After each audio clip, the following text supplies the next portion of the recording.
Hello दोस्तों, स्वागत है आप सभी का आज के क्लास में।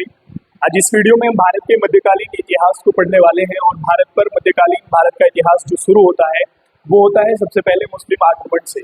जो मुस्लिम आक्रमणकारी जिन्होंने भारत पर आक्रमण किया, उसके बाद जो दिल्ली सल्तनत स्टार्ट हो जाती है, उसके बाद से फिर जो है मुगल वंश आ जाता है। वहां तक हम इतिहास को पढ़ने वाले हैं, लेकिन हम आज इस क्लास में बात करेंगे कि किस प्रकार से मुस्लिम आक्रमण को हम देखते हैं मध्यकालीन भारत के इतिहास में। तो आप यहाँ से याद रखेंगे, ठीक है।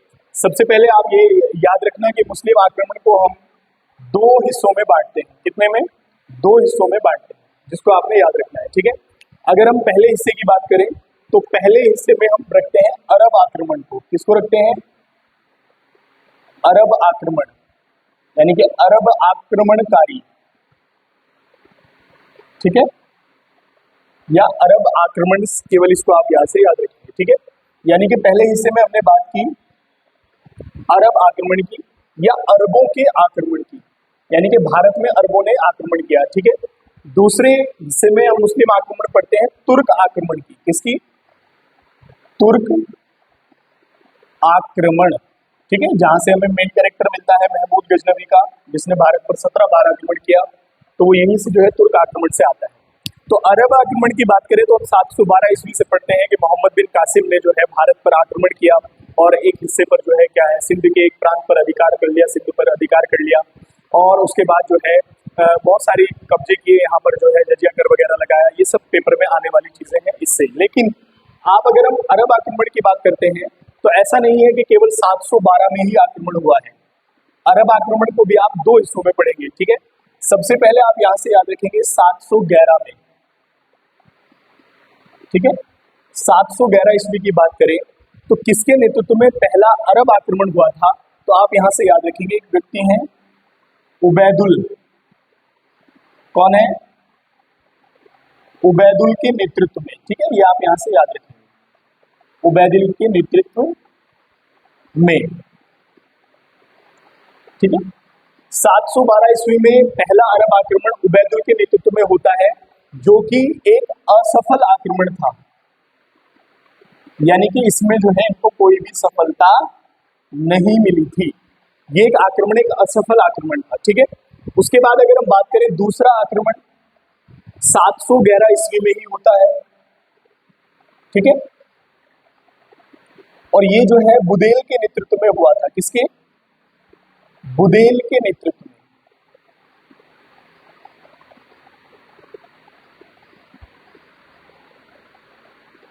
ये बुदेल के नेतृत्व में हुआ और ये भी आप याद रखेंगे कि ये भी एक जो है असफल आक्रमण था, ठीक है। इसमें भी यानी कि कोई भी सफलता हमें देखने को नहीं मिलती है, ठीक है। उसके बाद अगर आप बात करें तो सबसे प्रमुख है, यहां से स्टार बनाकर आप याद रखेंगे 712 ईस्वी, ठीक है।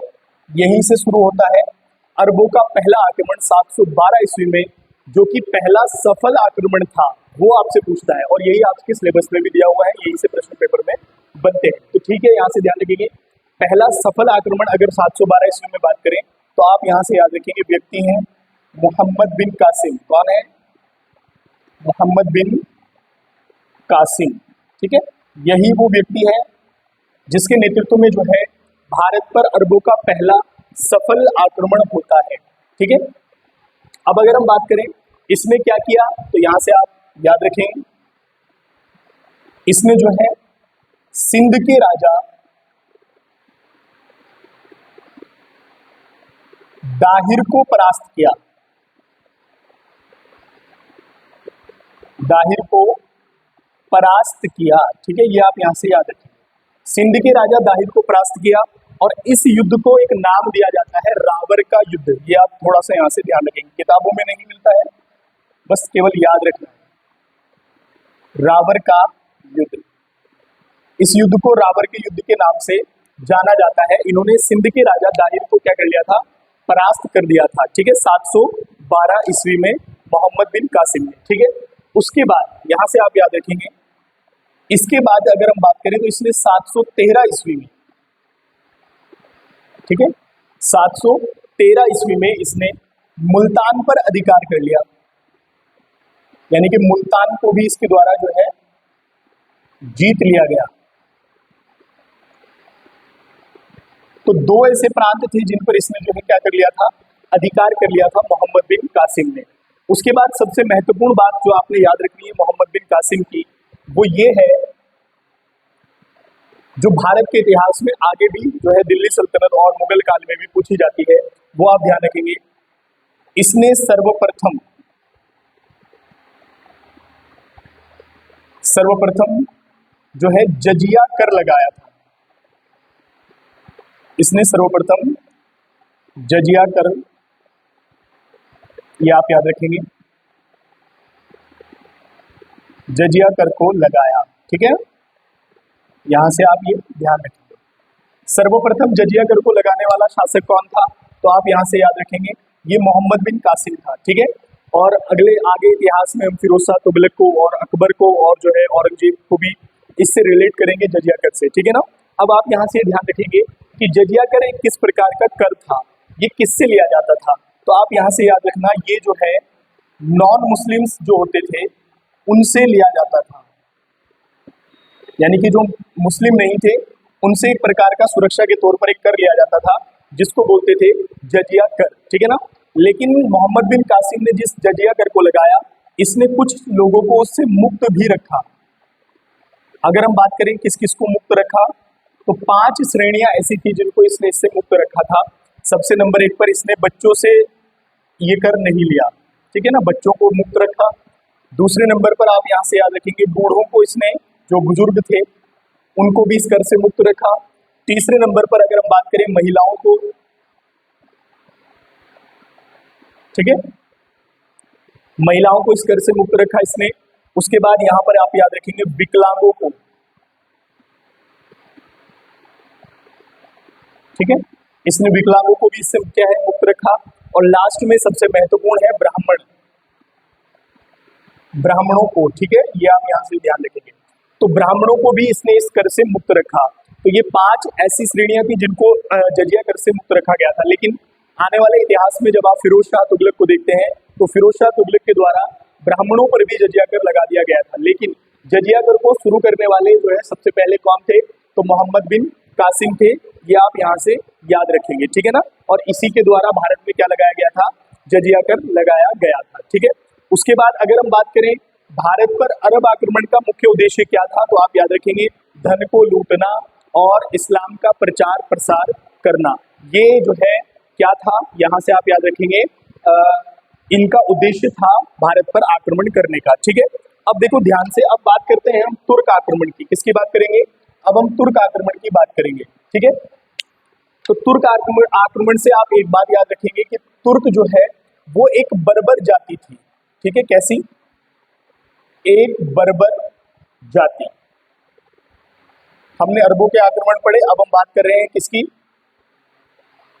तुर्क आक्रमण की। तुर्क एक जो है बर्बर जाति थी, जो है जो कबीलों वगैरह में जो है निवास करती थी। ठीक है। उसके बाद अब इनमें से जो है यहाँ पर हम सबसे महत्वपूर्ण है तुर्क आक्रमण में गजनी, यानी कि गजनी साम्राज्य की जो स्थापना करते हैं वो कौन है। ठीक है।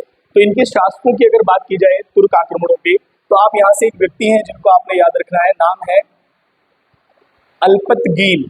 ठीक है, तुर्कों में से सबसे महत्वपूर्ण व्यक्ति कौन है, अल्पतगीन। अब अल्पतगीन से आप क्या याद रखेंगे कि इसने गजनी साम्राज्य की स्थापना की। ठीक है, क्या किया, गजनी साम्राज्य की स्थापना किसके द्वारा की गई भाई, तो अल्पतगीन शासक के द्वारा जो है गजनी साम्राज्य की स्थापना की गई थी। और इसने गजनी को ही अपनी जो है क्या बनाया था, राजधानी भी बनाया था। ये आप याद रखेंगे कि इसकी राजधानी क्या थी, तो गजनी ही इसकी क्या थी, राजधानी थी। ठीक है। उसके बाद अल्पतगीन के बाद जो है शासक बनते हैं, यहां से आप याद रखेंगे सुबुक्तगीन। कौन बनते हैं, सुबुक्तगीन। अल्पतगीन के बाद शासक कौन बने, सुबुक्तगीन। ठीक है। अगर हम सुबुक्तगीन की बात करें तो यही वो व्यक्ति है जिसके नेतृत्व में भारत पर प्रथम आक्रमण किया गया। भारत पर प्रथम आक्रमण यानी कि तुर्क आक्रमण जो था इसी के समय में हुआ था। ठीक है ना। भारत पर जो पहला तुर्क आक्रमण था वो सुबुक्तगीन के समय में हुआ था। अब इससे क्या हुआ तो आप यहां से याद रखेंगे, इसने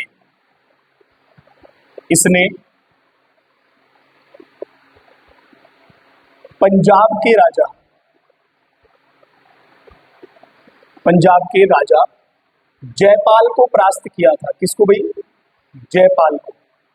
और ये पंजाब के जो है शाही वंश से संबंधित था। क्या नाम है? सुबुक्तगीन।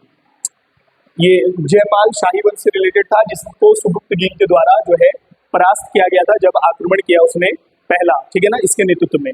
अब सुबुक्तगीन से आप ये ध्यान रखेंगे कि इसके जो है 2 पुत्र थे। कितने पुत्र थे भाई?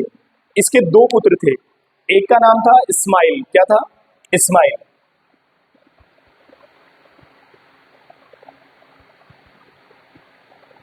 इसके 2 पुत्र थे, एक का नाम था इस्माइल और दूसरे पुत्र का नाम था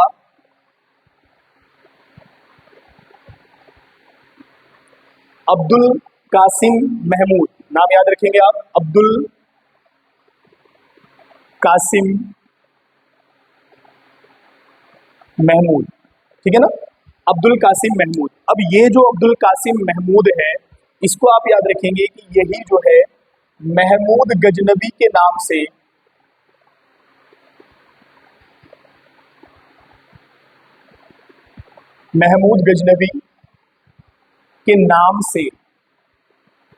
शासक बना।